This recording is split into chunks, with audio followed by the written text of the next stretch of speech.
29, 28, 27, 26, 25, 24, 23, 22.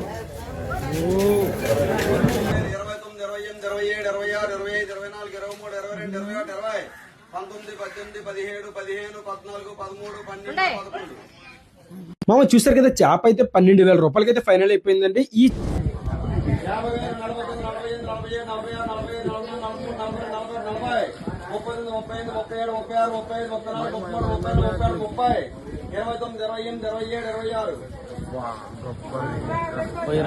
Friends, పులస అంత rate ఉంటే కారణం ఏంటి? మార్కెటింగ్ పాయింట్ ఆఫ్ వ్యూ పై రిజల్ట్స్ చెప్తాను. ఫస్ట్ థింగ్ ఫోమో అంటే fear of missing out.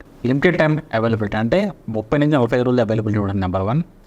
Number 2 limited quantity availability ఉండడం వల్ల మార్కెటింగ్లో దానికి బాగా డిమాండ్ ఏర్పడుతుంది. సో డిమాండ్ వర్సెస్ సప్లై ఉండడం వల్ల ఫోమో ఎఫెక్ట్ అని ఉంటుంది. అంటే మీకు అమెజాన్ సేల్స్, ఫ్లిప్కార్ట్ సేల్స్ ఉంటాయి కదా, ఆ సేల్స్ వీఆర్ మిస్సింగ్ సంథింగ్ అని చెప్పేసి చాలామంది ఎక్కువ కొనేస్తూ ఉంటారు. Next one cultural sentiment and emotion connection. అంటే మేము గోదావరి వాళ్ళం, మేము పులస తినాలి అని ఒక నెంబర్ 1. నెంబర్ 2 ఎమోషన్, నేను లాస్ట్ తిన్నా ఇయర్ కూడా తినాలి, అదొక ఫీలింగ్, అదొక మార్కెటింగ్లో మైండ్లోకి వెళ్ళిపోతుంది.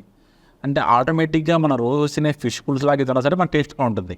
Positioning as a luxury good, అంటే ఒక రోలెక్స్ లాగా, ఒక BMW లాగా ఫిష్తో పులస లాంటిది. అందుకే దీన్ని మామూలు పీపుల్ ఎఫర్ట్ చేయలేరు. బాగా rich people, politicians, cinema actors వాళ్ళే తినగలుగుతారు ఈరోజు సిచ్యువేషన్లో. బ్రాండ్ అనేది మంచిగా పొజిషన్ అవుతుంది. పులస అనేది ఒక బ్రాండ్ తెస్తే ఆ బ్రాండ్ పొజిషనింగ్ టాప్లో ఉంది. Next 0 competition. పులసకి ఏమైనా కాంపిటీషన్ ఉందా? లేదు. నెక్స్ట్ నెంబర్ 5 మన డిజిటల్ మార్కెటింగ్. ఈ ఆప్షన్స్ ఏమైతే ఉన్నాయో పిచ్చిగా వైరల్ అయిపోయి, ఇంటర్నెట్లో వైరల్ అయిపోయి, ఒక పులస తినడం అనేది ఒక ట్రెండ్ అనేది ఫీల్ అయిపోయి మైండ్లో ప్రతి ఒక్కరు పులస తినాలి ఫీల్ అనేది వెళ్తున్నారు. ఫ్రెండ్స్, ఈ 5 ఫ్యాక్టర్స్ వల్ల ఈ పులస కాస్ట్ అనేది అంత పెరుగుతుంది.